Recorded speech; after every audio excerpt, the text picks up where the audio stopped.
Gusto mo bang malinawan sa mga isyu tungkol sa iyong mga karapatan? Narito na ang legal na usapan na nagbibigay linaw sa mga legal na katanungan mula sa karapatang pantao, batas trapiko, kontrata, ari-arian hanggang sa mga usaping pamilya at iba pa. Kasama ang Integrated Bar of the Philippines Batangas Chapter. Pag-uusapan natin yan sa paraang simple, malinaw at madaling maintindihan. Legal na usapan.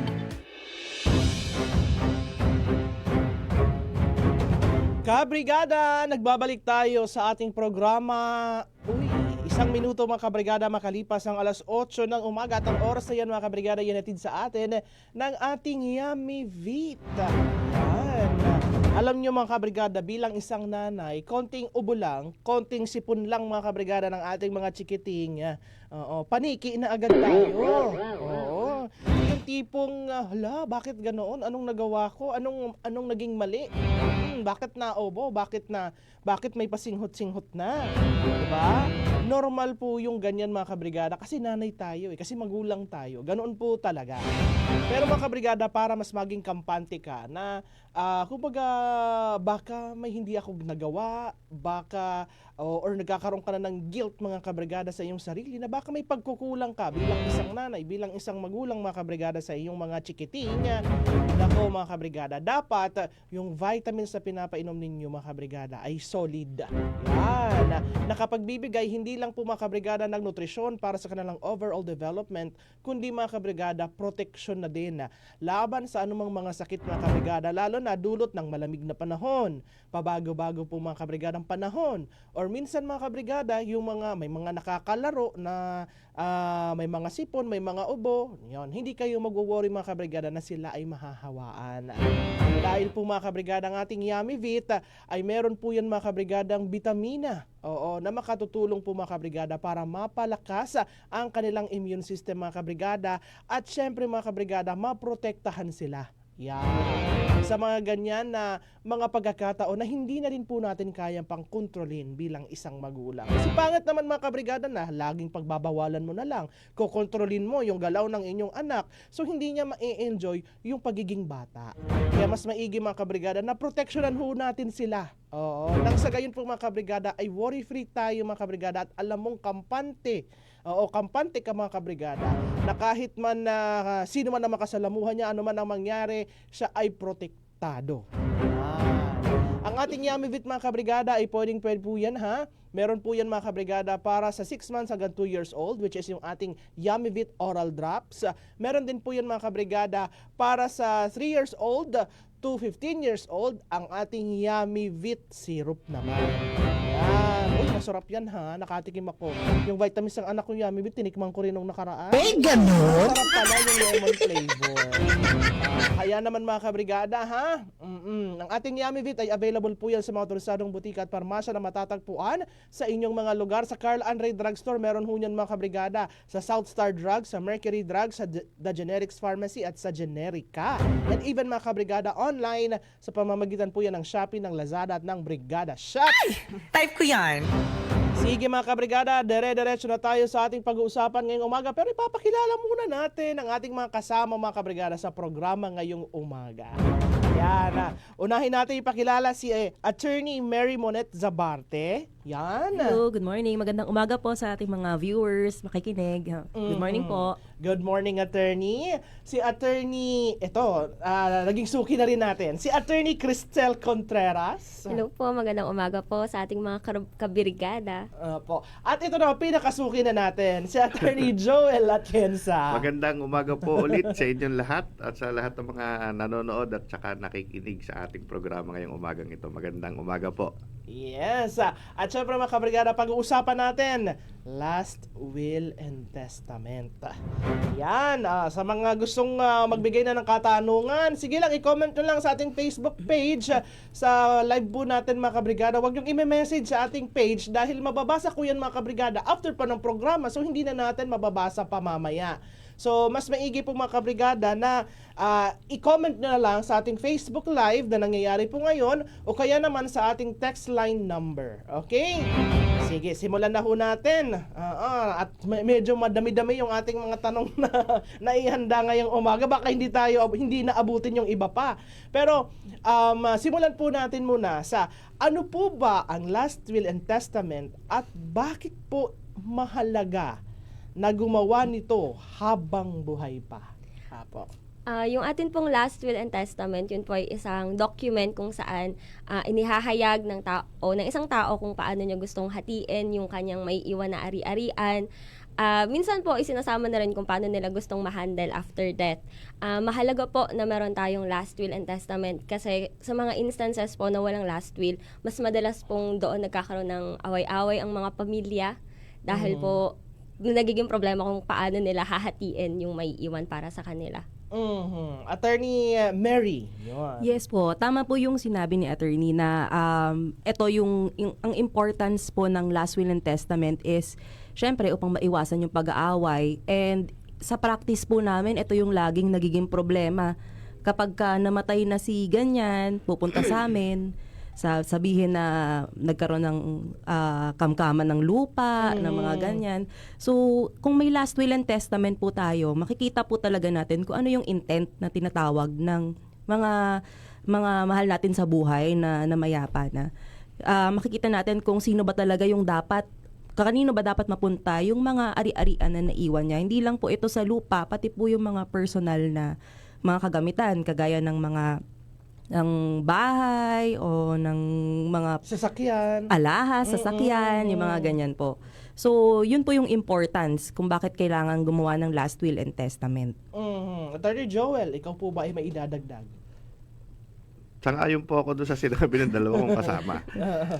Ito po ay isang dokumento, pwede pong pinagawa sa abogado at pwede pong mismong yung magpapamana ang gumawa. Na kung saan kung kanino i-distribute yung mga naiwang ari-arian niya. So, kasi maraming nagsasabi, lalong-lalo na katulad natin ng mga ordinary mamamayan na walang gaanong kaalaman sa batas. Mahirap lang naman kami. Oo. Bahay lupat lang meron ako. Oo. So, sa mga ganong sitwasyon, kailangan pa rin po ba itong Last Will and Testament? Sa amin po ay opo, kasi basta po may property ang isang tao, kailangan po or mahalaga po na alam natin kung paano niya gustong mabahagi yung kanyang mga ari-arian, gaano man po kalaki or gaano kaliit. At meron po bang age, may edad po ba o kondisyon na kailangan para po magkaroon ng Last Will and Testament? Sa edad po, kailangan po ay 18 years old and above kasi yun po yung may capacity sa ating batas na mag-execute ng mga ganitong klase ng dokumento.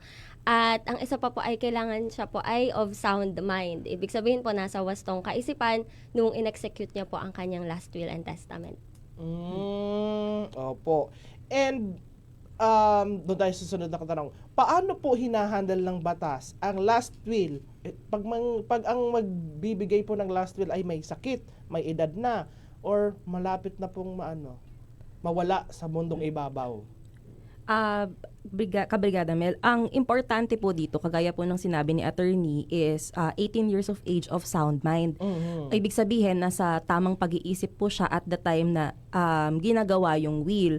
So kung may sakit man po or malapit na po, halimbawa malapit nang mamatay nga po, ang importante pong mapatunayan is nung time ba na ginagawa ang will o isinusulat yung will, nasa tamang pag-iisip ba siya, naiintindihan pa niya. Kaya po sa ating civil code inilalagay po doon na dapat nabasa ang will kasama ang mga witnesses, kasi ito po yung kapapatunay na nasa tamang pag-iisip pa yung testator po ang tinatawag doon sa mga gumagawa ng will. And at the same time po, importante din pong mapakita na hindi po siya pinilit o finors to execute the will, kasi yun po yung parang nagiging hadlang doon sa sinasabi natin nasa tamang pag-iisip and voluntary po niyang ginawa yung will. Opo.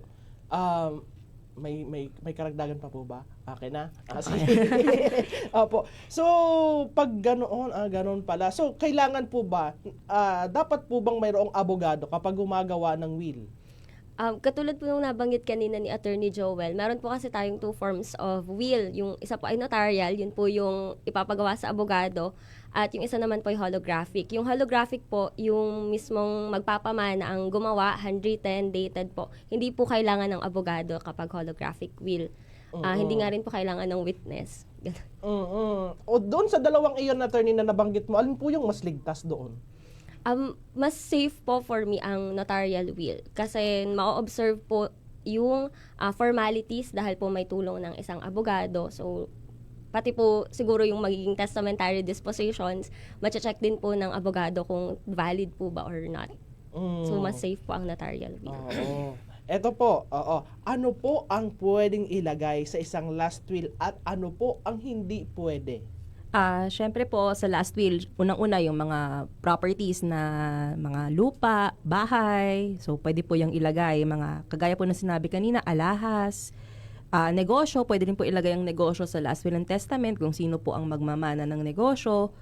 Halimbawa, pwede rin pong ilagay kung ano po yung kagustuhan niya pagkamatay niya, kung gusto po ba niya na ilibing siya sa ganitong sementeryo, pwede po yan, o ano po ang kulay ng kanyang, yung theme, yung tinatawag, pwede po yan. Ang mga hindi po natin pwedeng ilagay, syempre, is yung mga illegal na, o immoral na mga conditions, like for example, sa aking pagkamatay, kailangang pawalang bisa rin ang kasal ni ganyan. So, bawal po yan kasi that would constitute illegal condition.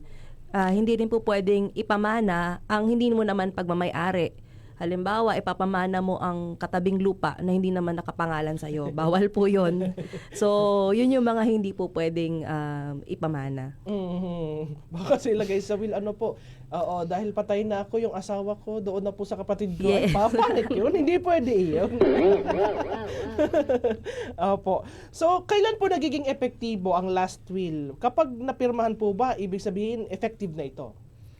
Hindi po muna. Ang last will and testament po kasi ay effective mortis causa. So, magiging effective lang po siya after death nung testator po. And bukod po doon, kailangan po niyang mag-undergo muna ng probate proceeding para maging valid po yung transfer or yung mga dispositions na nandoon po sa last will. Yung probate proceeding po ay para lang ma-make sure na duly executed po yung will, nasa 18 years old po yung gumawa, at meron po siyang soundness of mind nung ginawa niya yung last will and testament niya. Opo. And after, halimbawa, napirmahan na yung last will, may nagawa na, napirmahan na, pwede pa rin bang baguhin or bawiin kung ano man po yung nakapaloob doon sa ginawang last will kapag nagbago po ang isip ng gumawa noon? Yes po, kabrigada. Pwede pa rin pong baguhin yung kung ano man po yung nakalagay sa last will. Ito po yung tinatawag natin na codicil sa civil code. Ito naman po yung naglalaman ng mga kumbaga revisions doon po sa naunang last will and testament. Provided po na ang codicil po na i-execute natin ay mag-undergo pa din po or tutugma pa rin po doon sa requirement na format ng batas. Valid po ang codicil. Pwede pong baguhin anytime ang last will and testament. Attorney Joe, baka may gusto kang idagdag, attorney. Doon sa sa last will, anytime naman during the lifetime ng magpapamana o yung testator, pwedeng baguhin. Hanggat natutupad yung mga conditions na tinatakda ng batas na of sound mind siya during the time na baguhin niya. At saka, pwede kasi talagang baguhin. May mga pagkakataon kasi na nailagay mo sa una mong last will. Naibenta mo yung property. Eh di, magiging walang saysay na yon. So, para update, pwede mo rin naman baguhin yung mga properties na kung kanino may pamamana. Uy, yan po mga kabrigada, ha? Oo, pagdating po sa paggawa nung last will. Syempre naman, mamaya, pag-uusapan naman natin, sino ang pwedeng ilagay na tagapagmana? Oo. Doon po syempre pag may last will, oo, ilalagay mo kung ano ang ipapamana mo. Ngayon, sino? Oo, ang pwedeng mailagay na tagapagmana doon po mga kabrigada sa last will. Yan naman po mga kabrigada yung ating pag-uusapan na syempre dito mga kabrigada sa legal na usapan pa din. Pero bago ang lahat mga kabrigada, kumusta na po kayo?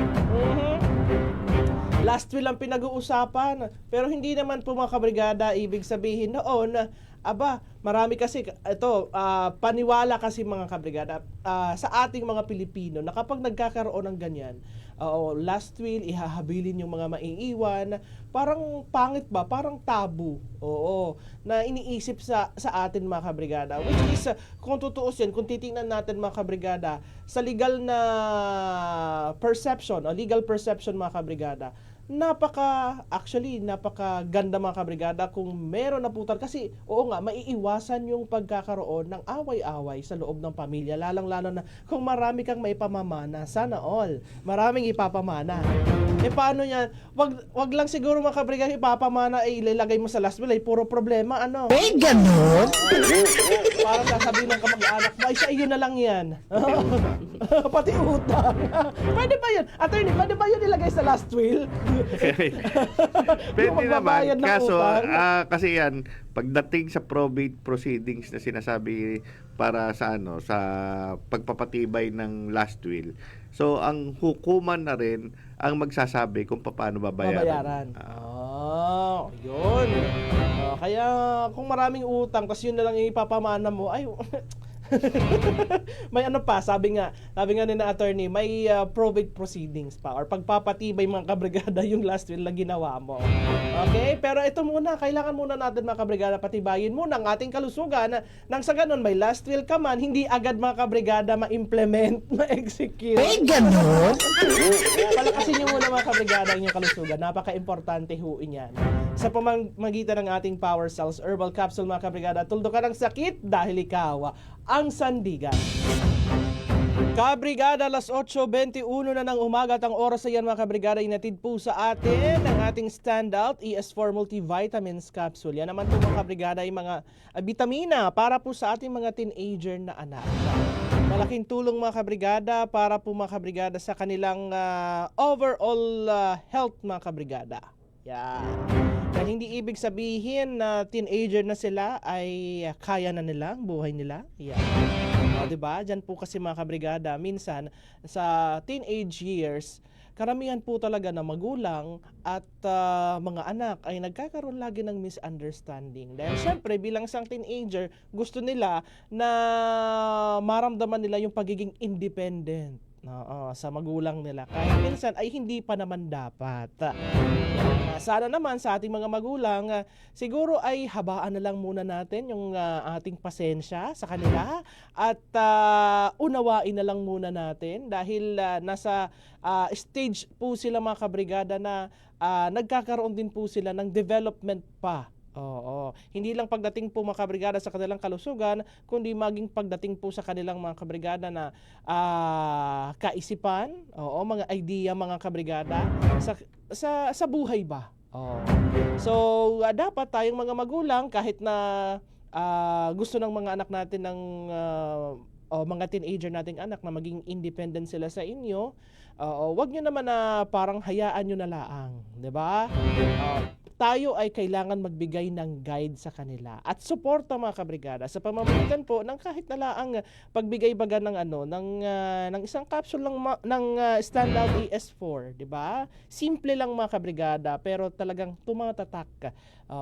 Dahil ibig sabihin kahit na malaki na sila, kahit na mga kabrigada ay tumatanda na sila or matanda na sila, naroon pa rin mga kabrigada yung pagmamahal ng isang magulang. Ipinapadama pa rin natin sa kanila. Standout ES4 Multivitamins Capsule mga kabrigada. and stunting now. Yan. At syempre mga kabrigada, available po yan sa mga otorisadong butika at parmasya na malapit sa inyong mga lugar. Sa Carl Andre Drugstore mga kabrigada ha. Meron din ho yan sa South Star Drugs, sa Mercury Drugstore, sa The Generics Pharmacy at sa Generica. Tama! Kung wala pa kayong mahanap dyan sa mga nabanggit ko, sa mga local pharmacy po dyan sa inyong lugar o kaya naman sa online sa Shopee, sa Lazada at sa Brigada Shop. Okay? Type ko yan. Yeah, dire-diretso tayo. Pag-usapan naman natin yung tungkol sa pamilya at tagapagmana sa isang last will and testament. Oo. Ang aking unang katanungan, pwede ho po ba na hindi isama sa last will ang asawa o anak? Ano po yung sinasabi ng batas tungkol po diyan? Attorney Cristel. Generally po ay no, dapat po sila ay kasama sa last will and testament bilang sila po ay compulsory heirs, entitled po sila dun sa tinatawag natin na legitime. Yun po ay yung inireserve ng batas na kailangang matanggap ng mga compulsory heirs. However po, meron din po tayong provision kung paano po sila i-disinherit. So, Okay. pinapayagan naman po ng batas ang disinheritance subject po sa mga conditions. Dapat po siya ay nakasulat sa will. Ang dahilan po kung bakit siya disinherit ay kasama po sa allowed under ng ating batas. At yun po, hindi po pwedeng dahil gusto lang or dahil masama lang yung loob dun sa anak or asawa, kaya po siya itatanggalin sa will. Hindi po dapat ganun. Dapat po ay naaayon pa rin sa batas yung pag-disinherit sa kanila. Ano po ba yung legal grounds pagdating po doon sa disinheritance? So, yung mga disinheritance po, generally pwede po siya, pero yun nga po subject to qualifications ng batas. Unang-una po kapag pinagtangkaan kang patayin ng heir, ng halimbawa, ng heir mo, asawa mo, anak mo, yun po, pwede po siyang maging valid disinheritance. Pangalawa pa po yung pang-aabuso, physical abuse, pwede rin po siyang reason for disinheritance. Pero yung mga personal na galit or sama ng loob, nagkatampuhan lang kayo ng asawa mo, hindi ho siya pwedeng gawin. Kumbaga, nagtampuhan lang kayo, aalisin mo na, hindi po ganun. May certain grounds po tayo at kagaya po ng mga nabanggit ko, yun po yung mga grounds na valid para sa pag-alis sa will or sa disinheritance po. So, ibig sabihin, attorney, na kapag mayroong halimbawa, sinabi na ikaw ay inabuso or sinasaktan ng asawa mo kaya hindi mo siya ilalagay doon sa last will, syempre may kalakip yun na patunay. Oo, meron ka bang may patunay ka ba? Kailangan mo syempreng mapatunayan na ikaw nga ay inabuso. Yes po, opo. Importante po na patunayan kasi kagaya po ng sinabi ni attorney kanina, ang ating pong mana is forced or compulsory. So, para po ma-disinherit ang isang tao, kailangan po ng proof na talagang nagfo-fall po dun sa qualifications to disinherit yung grounds kung bakit aalisin yung isang tao sa mana or pagkakaitan po siya ng nararapat sa kanya. Oo. Naisip ko tuloy, pumasok sa isip ko ngayon ang mga ma'am and sir, yung nakikita natin sa telenovela. 'Di ba? Pag mayaman yung tatay, minsan ay sinasaktan, minsan ay may mga ninalalason pa. So, sa mga ganun palang pagkakataon, kung halimbawa, kung in real life, kung ganun ang nangyayari at pag nalaman nung may syempre yung magbibigay ng ng last will, maari pala silang hindi maisama. Oh, ganun pala in real life. Yes po. 'Di ba? Nakakaloka. Oo. Sige. Eto, pwede bang gamitin ang last will para parusahan o bawasan po ang mana ng isang anak o asawa? Hindi po natin pwedeng gamitin ang last will and testament bilang kaparusahan sa ating mga sa atin pong mga compulsory heirs. So ang limitation po natin dito again ayun pong tinatawag nating legitime. Kailangan po nilang makuha yon ng ayon sa batas. At siguro po dun sa free portion kasi sometimes po may natitira sa estate. Pwede pong yon ang hindi na nila matanggap. Pero yung legitime po required po na siya ay makuha. Ano po yung ito na ba yung Attorney Cristel yung tinatawag na legitimate? Oo. Ano ba yung legitimate sa paggawa po ng ng last will?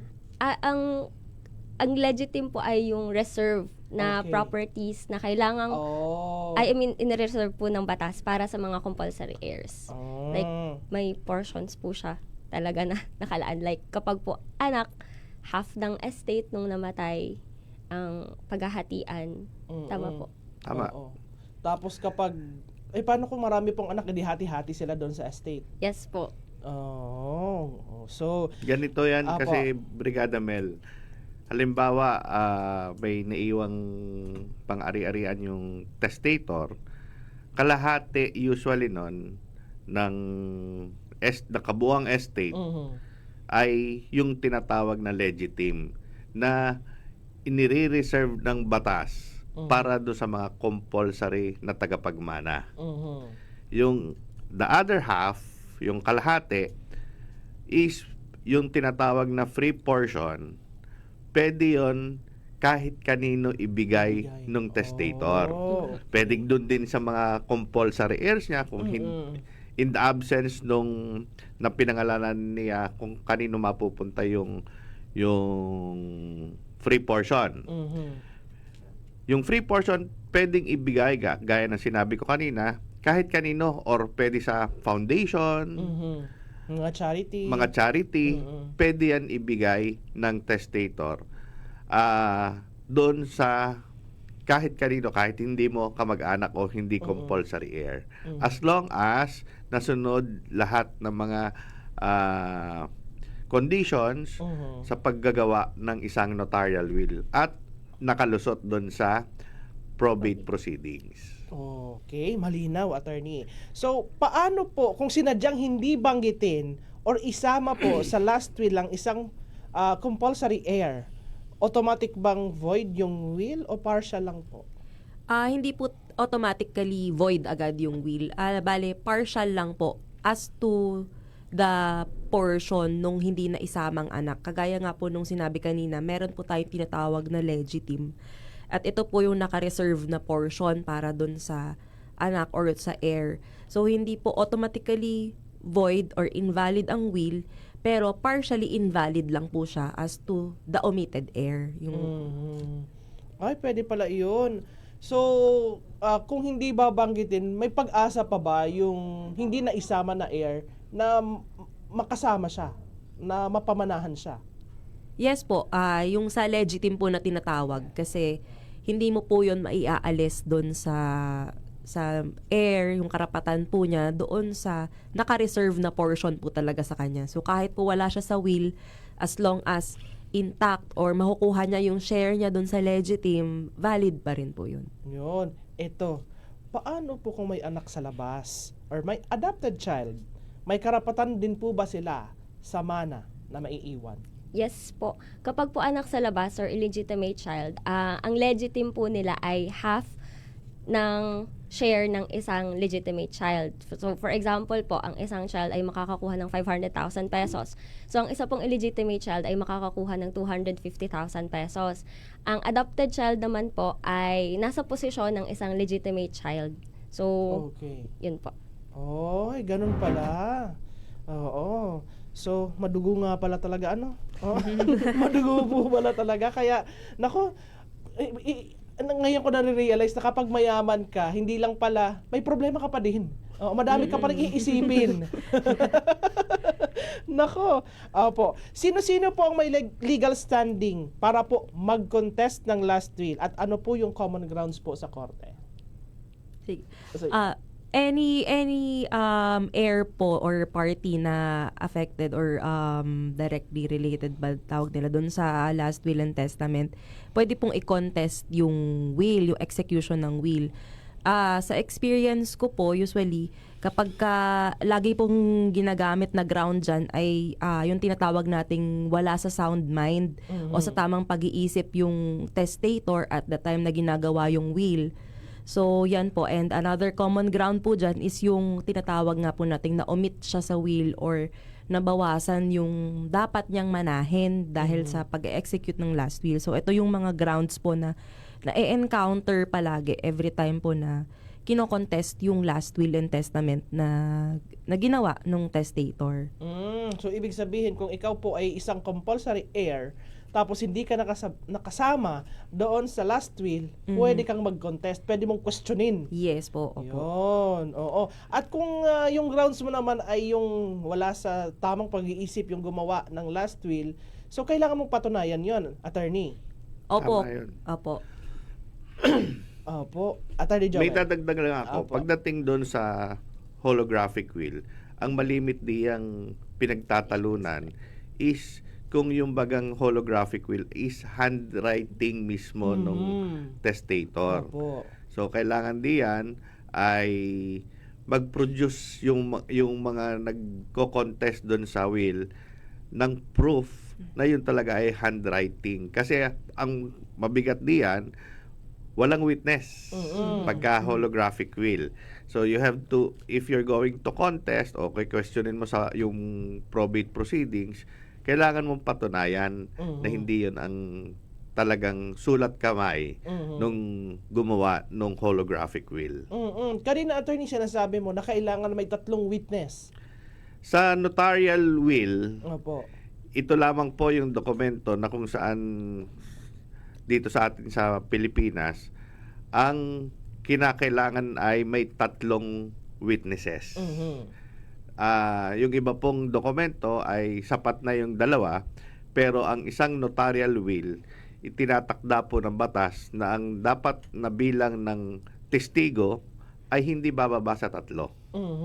Bakit po ito? Bakit po kailangan na ano?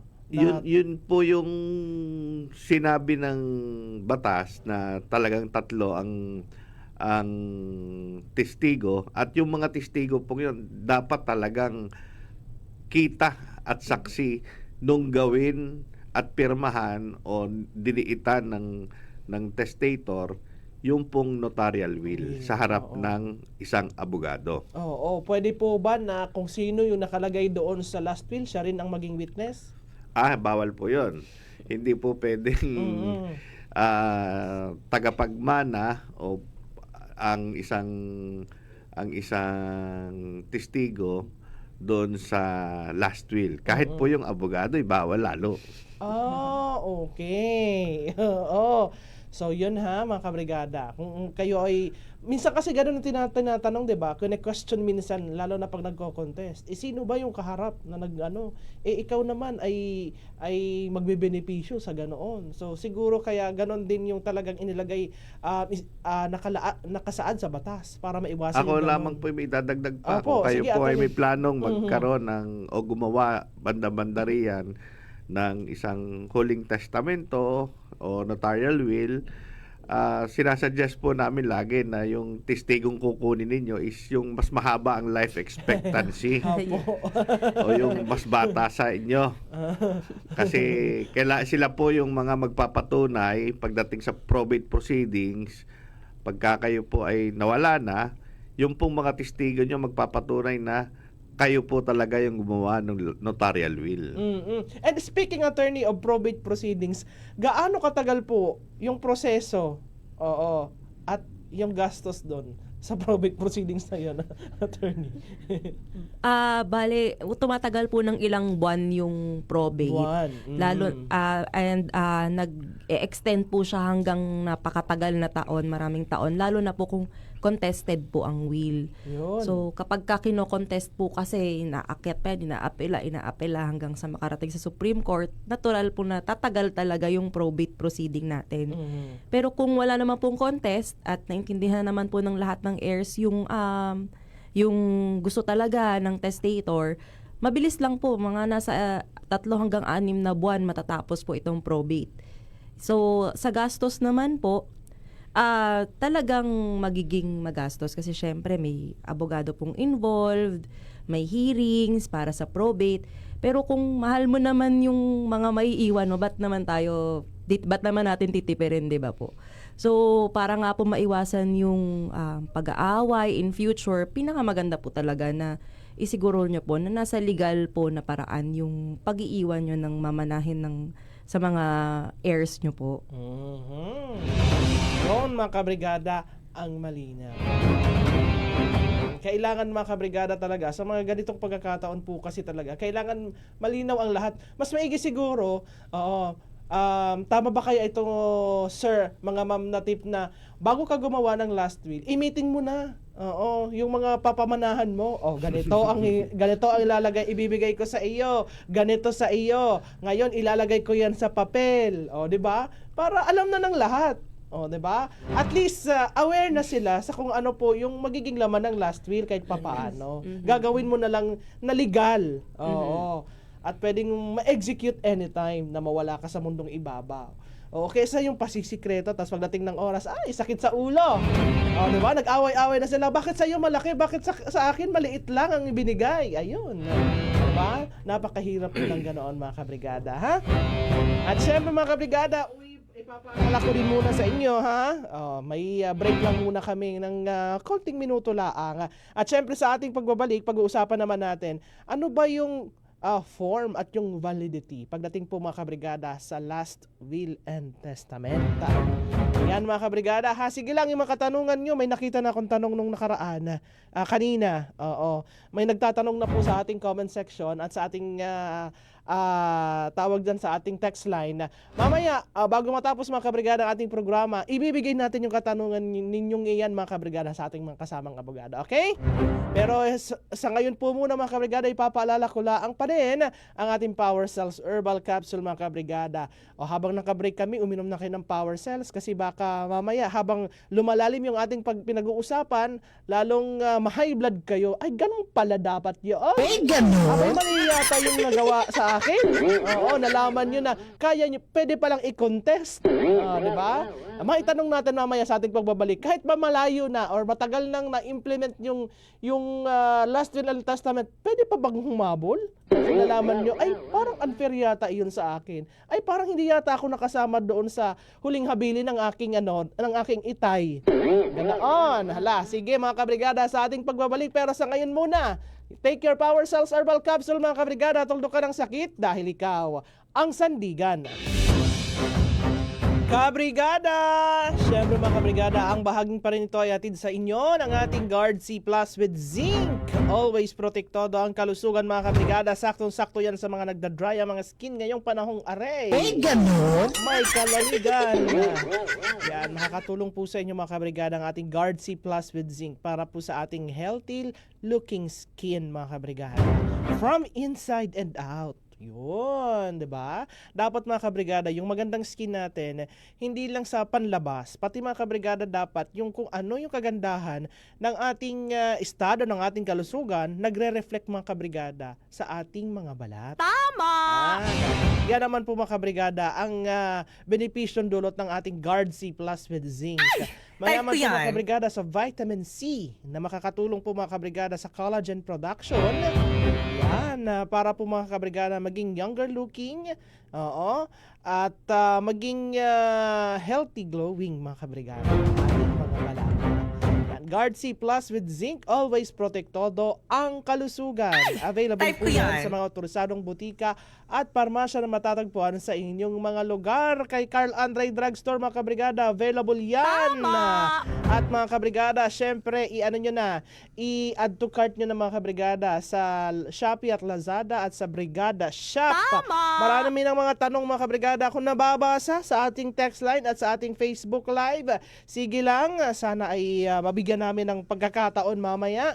Sige lang, mga kabrigada. Pero dito na muna tayo. Dire-diretso kami, mga kabrigada, sa ating pinag-uusapan. Siyempre, kasama ko pa rin dito, mga kabrigada, sa ating programa si Attorney Joel Atienza, si Attorney Mary Monette Zabarte at si Attorney Cristel Contreras, mga kabrigada, mula ho sa Integrated Bar of the Philippines, Batangas Chapter. Pag-usapan naman natin ngayon, mga kabrigada, ang pagdating sa form at validity ng last will and testament. So, mga ma'am and sir, kailangan po ba talaga na abogado ang gumawa ng last will? Katulad po nung nabanggit natin kanina, depende po kung anong klaseng will. Hindi naman po required sa holographic will ang abogado, and in fact, wala pong witness dapat sa holographic will. Kung notarial will po, yun po yung ipapagawa natin sa abogado na may required formalities din po. Pwede ba na halimbawa ako gumawa po ng sinulat ko kung anong kumbaga holographic will siya pero pinanotaryo ko. Pwede ba 'yon? Wala naman po, Brigada Mel, na nagbabawal na ipanotaryo as long as masusunod po yun sa civil code na it must be executed by the testator, na handwriting niya mismo yung ginamit doon sa pagsusulat ng holographic will and other formalities po na naka-enumerate sa civil code. So kung ipapanotaryo, it won't invalidate po yung will. So pwede kahit wala or merong notaryo. Kanina napasadahanan ng very light yung ano ba yung mga grounds or para ma-invalid ang isang last will. So pwede ba natin may elaborate lang po yung mga reasons kung bakit nai-invalid po yung last will? Ang una po ay, again, yung sa age po and testamentary capacity ng testator. Ang iba naman po ay yung pagsunod or hindi pagsunod sa formalities. Katulad po, for example, notarial will po. Kailangan po siya ay in writing. Ang language po na ginamit dapat ay yung naiintindihan at alam sabihin ng testator. Must be subscribed po or signed ng testator sa dulo, sa end po ng document. Kailangan po ng at least 3 witnesses. Pwede naman pong lumampas ng 3, superfluous po siya, pero hindi naman po may invalidate yung will dahil labes. Basta po, maano natin yung at least 3 witnesses. Sigurista po 4-5 kinuhang witness. Pwede naman po yun. Yun po, ang mga witnesses po kailangan din pong sila ay nakasign sa margin ng every page nung will. Tapos kailangan din po na meron silang attestation. Dun po sa attestation na yun, sasabihin nila ilang pages yung will at ano pong nangyari during the pag-execute po nung will. Dahil possible po na may nagtatranslate or halimbawa po ay bulag yung testator, so may nagbabasa po sa kanya to confirm kung tama po yung laman ng will. So dapat po masabi yun sa attestation. Signed din po yun ng 3 witnesses. And of course, kailangan po ay acknowledge ng abogado. Opo. So, ano po ang legal effect pag mayroon pong kahit maliit na pagkakamali? Halimbawa po, mali yung petsa, kulang po ng pirma, lalong-lalo na. O kaya may problema po sa witness. Ano po yung nagiging epekto nito doon po sa last will? Well, depende po sa pagkakamali. Ang pagkakamali po natin is yung kulang na pirma. Halimbawa po, hindi nakapirma ang witness. Very, very strict po ang civil code natin pagdating sa notarial will. Kailangan po nakapirma ang witnesses sa each and every page. At saka po dun sa attestation, parang sa part po ng pangalan niya sa last page, may mga ganun po tayong instances eh. So kung ang pagkakamali po ay hindi nakapirma, possible na ma-invalidate yung will. Kasi kagaya po ng sinabi ko, very strict yung ang civil code natin sa formalities po ng notarial will. Ganon din po kapag may problema yung witness. Kasi meron din pong qualifications ng witness na dapat nakita nila na pinipirmahan ng bawat isa yung will at the time na ine-execute po ito. Sama-sama po sila sa abogado na nagpanotaryo. Yan po yung sa mga notarial will na mga requirements. So kung may problema ang witness, possible po na hindi ma-consider or ma-invalidate yung will. So sa notarial will po ito, very, very important po na susunod po tayo doon sa nakalagay sa batas natin. Kaya po, ang lagi naming advice is mag-consult talaga sa lawyer kapag gusto nyong magpa-notarial will. Opo. Okay lang ba? Halimbawa, hindi marunong pumirma yung testator. Pwede bang thumb mark ang gamitin? Ina-accept pa ba yun? Yes po, ina-accept po. Basta po ilalagay din sa attestation ng mga witnesses. Okay. So dito tayo, medyo minamadali ko na at medyo malapit ang ating oras. Dito naman tayo, pagdating naman sa property, sa utang at estate management. So, may priority ba ang utang kaysa sa mana at paano po naaapektuhan ng utang yung last will? Yes po, kasi yun po yung common misconception na ang sinasabi kapag patay na, mamamatay na rin yung utang. Mali po yun. Kapag po patay na yung isang tao, yung utang po ay pwedeng i-charge sa estate. So, kahit pa po ito ay may last will or testament or wala, yung tinatawag nating intestate succession, priority po na masettle yung utang. So, ibabawas po yun sa total properties or assets ng namatay.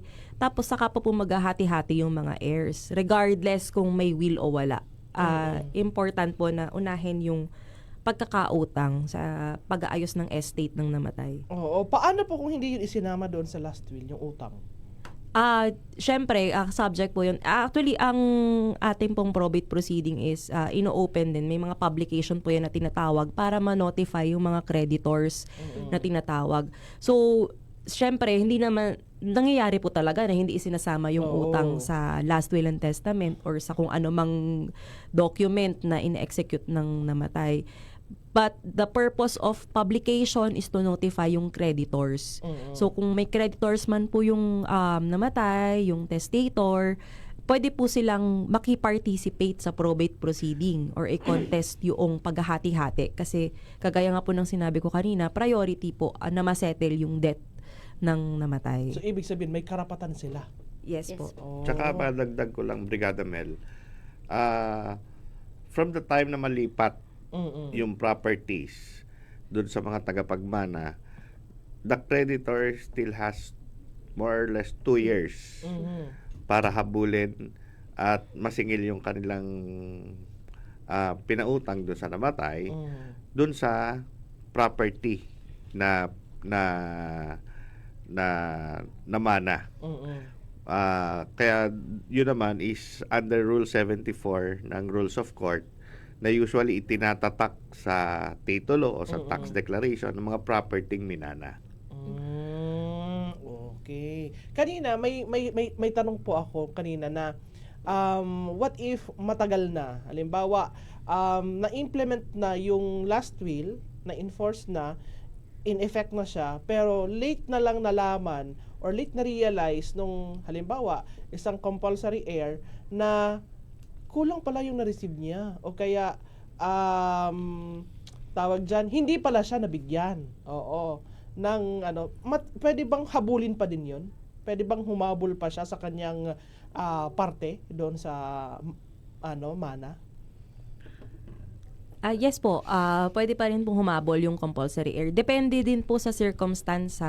Halimbawa po, nakipag-participate naman siya sa probate proceeding. Duly informed po siya. Tapos, nung na-probate na po, saka lang po niya na-realize na gusto pala niyang, nakulang pala yung nakuha niya, magiging estop na po siya. Kumbaga, na duly informed ka, you were given a chance to participate and hindi mo kinontest, upon finality po ng probate, hindi mo na po siya talaga pwedeng, nakapag-participate ka naman. Ang isa pa pong senaryo, halimbawa, ay kung hindi ka naman na-inform or itinago sa'yo na may probate proceeding, pwede nyo pong i-contest pa rin. May mga remedy po tayo na tinatawag sa batas na pwede nyong pabuksan yung kaso within a certain period pa rin po. So, may mga remedies po available para sa mga na-deprive to participate doon sa probate proceeding. Ito po, ano po ang legal responsibility ng executor kung nagkamali siya sa pamamahala ng estate? Yung mga executor po, kapag po mayroong mismanagement, pwede po silang maging personally liable sa loss na nakuha ng estate. So, sila po yung magbabayad. And minsan po, may mga cases na pina-filean sila ng criminal case due to fraud, theft, mga ganun po. Okay. So yun mga kabrigada malapit na tayo, patapos na tayo. Pero may gusto na ako isisingit, pero siguro mamaya na sa ating pagbabalik at nanliliksik lang yung mata ng nasa harapan ko. Baka ako'y mapagalitan. Pero yung gusto ko itanong mamaya ay kung may legal weight po ba yung video will, digital will o voice recording sa ilalim po ng ating kasalukuyang batas. Kasi syempre nasa digital age na tayo. So, ino-honor ba ng batas yung mga ganito po mga kabrigadang klaseng materials para sa last will and testament? Yan mga kabrigada, sasagutin natin yan mga kabrigada, syempre sa ating pagbabalik. Pero sa ngayon muna mga kabrigada, 9:00 na. Nako, ewan ko na lang kung hindi nyo pa nainom yung power cell. Inamin nyo na kung hindi pa. Ay, ganun? Ako mga kabrigada kanina bago umalis ng bahay, Oo, yan na po lagi mga kabrigada ang aking pabaon sa sarili. Yan. Power cells mga kabrigada. Ha? Kaya sa ating mga lolo't lola dyan, nakalimutan nyo pa, nako, take your power cells herbal capsule mga kabrigada. Tuldo ka ng sakit dahil ikaw ang sandigan. Kabrigada, 5 minuto makalipas ang alas 9 ng umaga. Huling yugtong mga kabrigada ng ating segment na legal na usapan. Kasama pa rin mga kabrigada mga abogado mula sa Integrated Bar of the Philippines, Batangas Chapter. Diretsoy na agad natin kasi konti na lang ang ating oras. So ang ating iniwang katanungan kanina mga kabrigada, may legal weight ba yung video will, digital will o yung voice recording sa ilalim po ng ating batas? Sino po ang gustong sumagot? Sa atin pong present na civil code, ang requirement po kasi natin sa mga will ay in writing. So kapag po mga video will, digital will, or mga voice recording, ang weight po nila ay as evidence lamang po ng intent at pati po nung execution ng will. Pero as will po in itself ay hindi pa po siya allowed sa ating batas. So paano po yun? Yung parang magiging basihan lang siya ng magiging hatian? Evidence lang po na in-execute properly ang will, ganun Oo. po. Halimbawa kung wala pong last will na na naiwan pero may voice recording na ganun. So paano po iyon?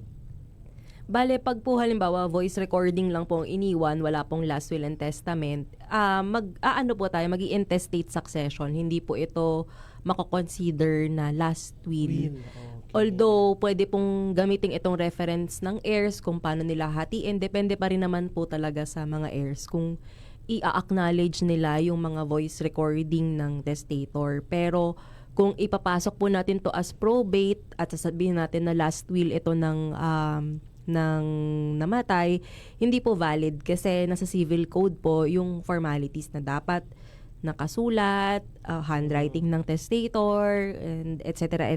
po. Malinaw. Opo. So, paano po hinahandle ng batas ang last will na malinaw po na legal pero nagdudulot po ng matinding hidwaan po sa pamilya? Sige. Bali ganito po although syempre kaming mga abogado we are here to help. Pero kung sa tingin po natin na ang last will is hindi magbibigay ng kapayapaan sa pamilya, ine-encourage po namin na magkasundo-sundo na lang, magkaroon na lang po ng agreement as to the division ng property para at least kahit papano maiwasan natin yung gastos, yung gulo.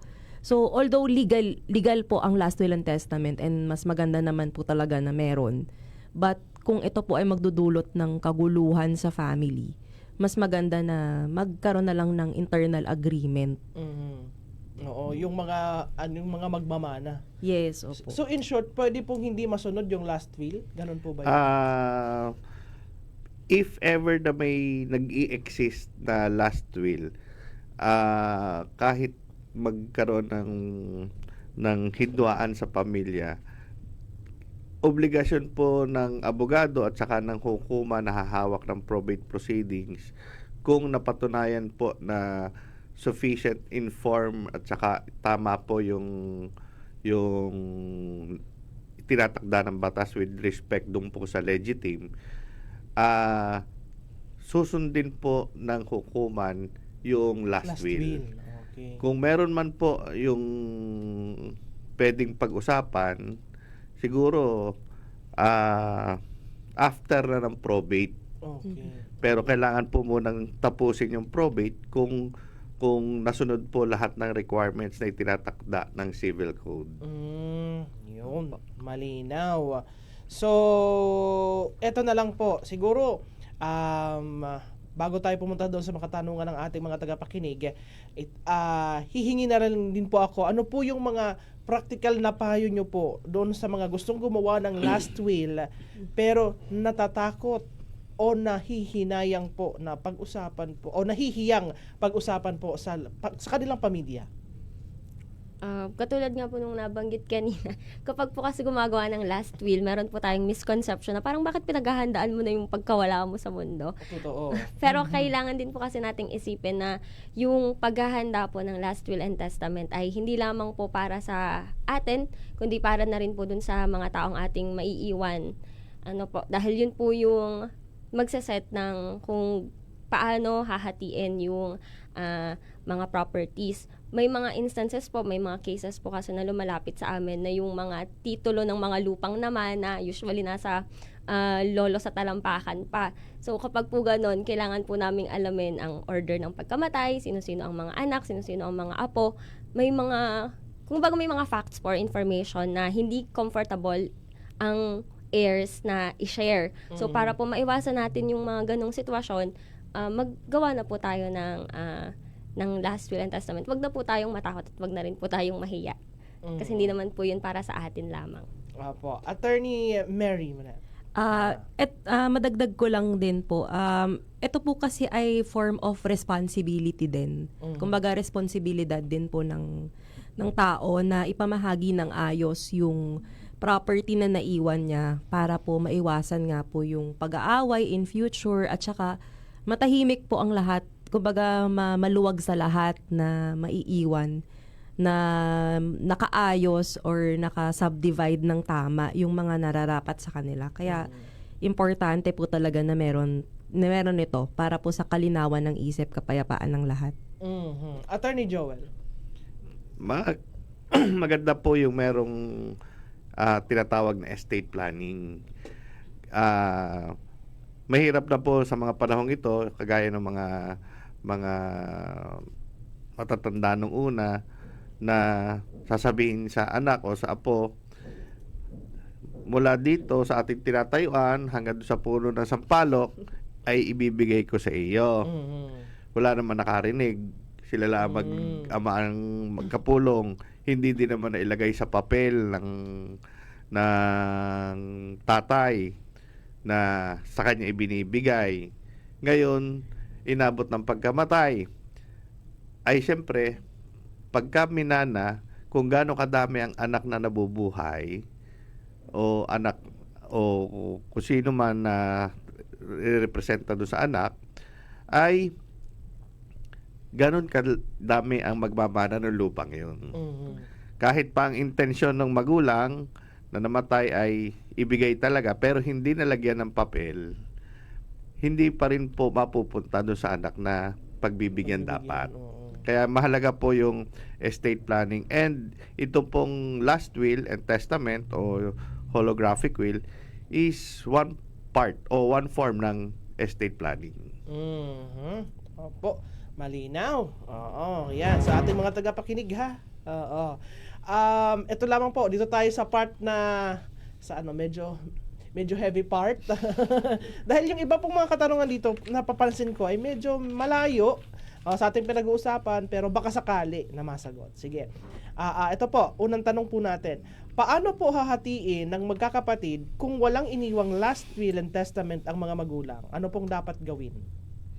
Kapag po ganun, pwede po silang mag-execute ng extrajudicial settlement kung sila po ay maraming magkakapatid. Di sila na po yung magkakasundo kung paano po yung magiging hatian ng kanilang properties.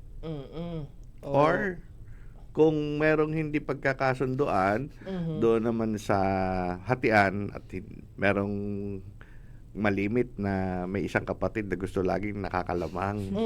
Yan ang experience namin. Bukod doon sa manahanan labas sa hukuman, pwede naman din ng dalhin yung judicial settlement of estate, na kung saan ang hukuman na magpapasya kung paano hahatiin ang mga ari-ariang naiwan nung kanilang magulang na namatay. At depende na yan sa kung sila ba ay legitimate and illegitimate.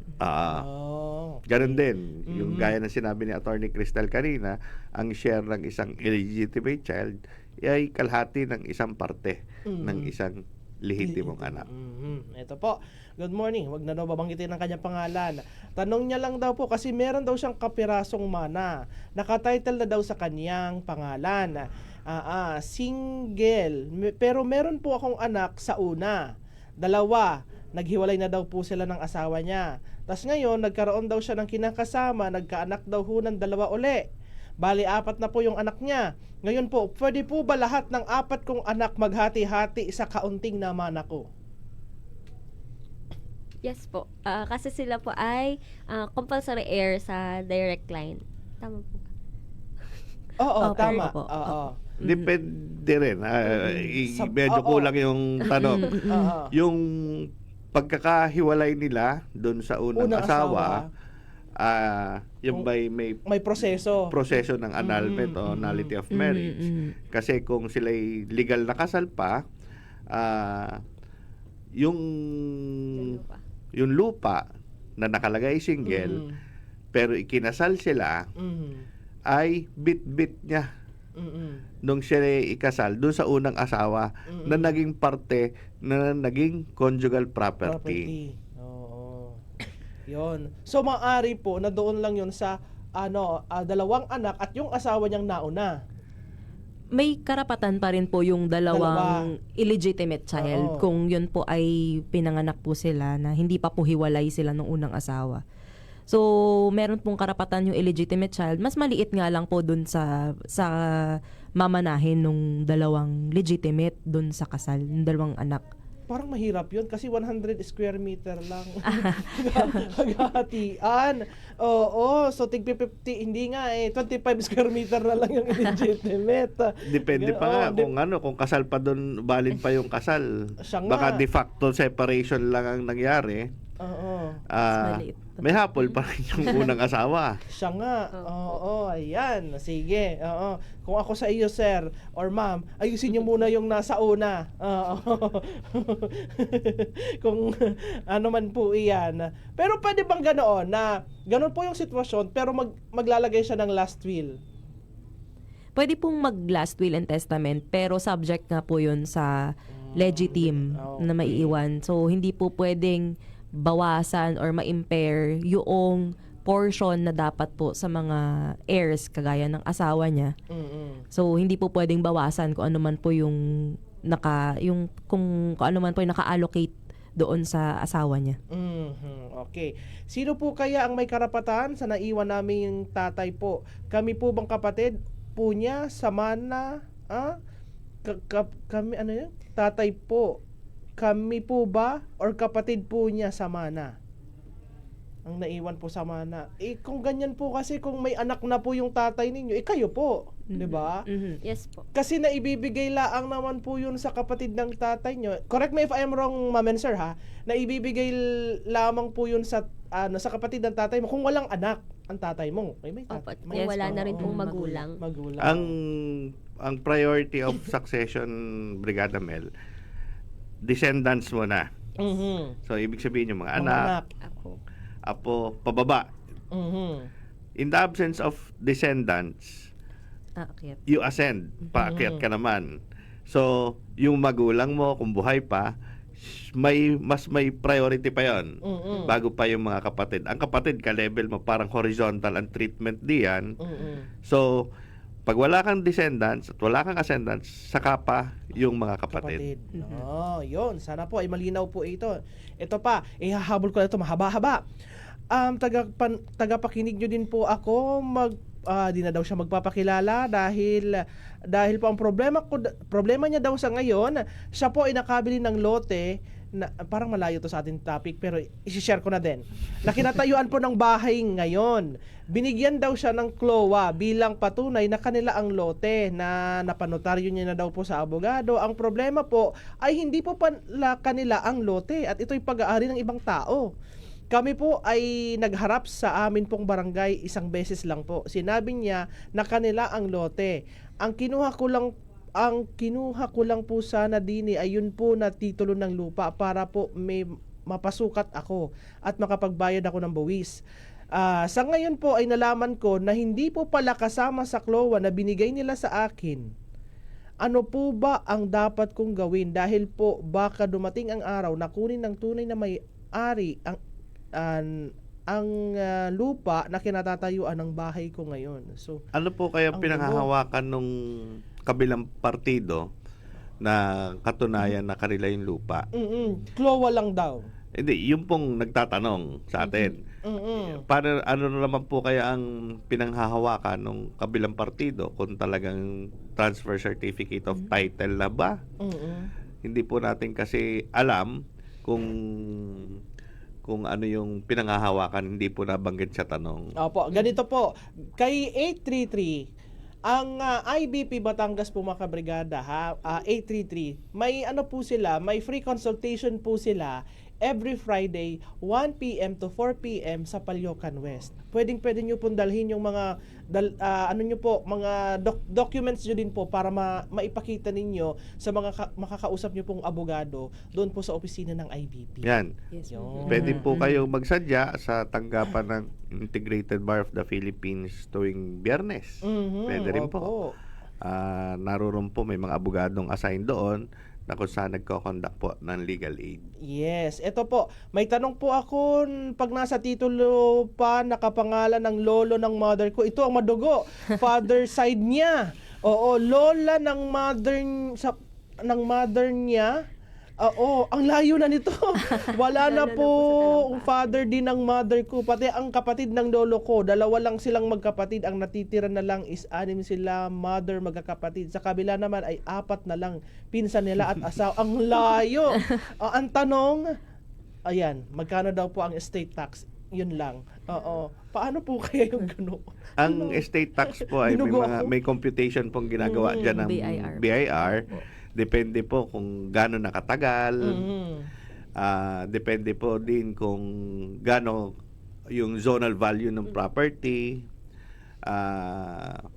Hindi po kasi sa ngayon mahaba na ang penalty. Hintayin nyo na lamang po na may pasaulit yung amnesty, para po hindi na kayo masyado malakihan sa estate tax.